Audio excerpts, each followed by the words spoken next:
Now, let's dive into EMDR therapy. Maybe you've heard of it, maybe you haven't, but Prince Harry earned a lot of applause from mental health experts everywhere when he allowed cameras into his virtual eye movement desensitization and reprocessing therapy session.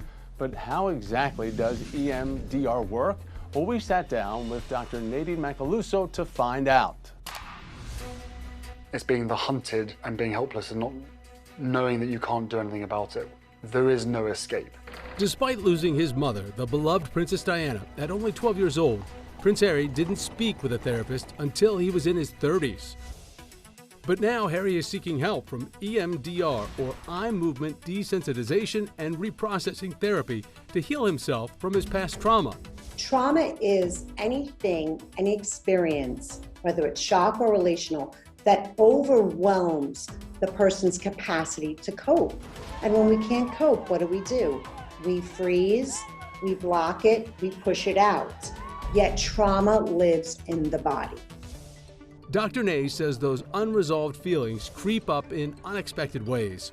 For Prince Harry, returning to London is a trigger because it's the city where he watched the paparazzi hound his mother.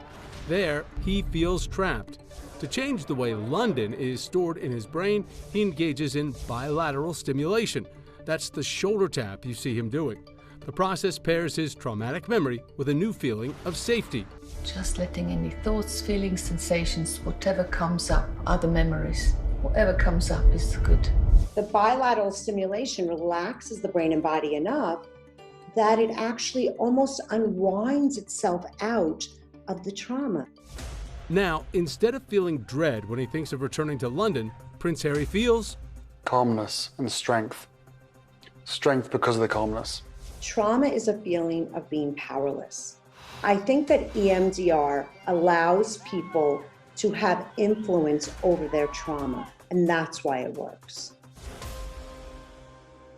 If you're interested in EMDR therapy, you can check out the emdria.org/findatherapist website.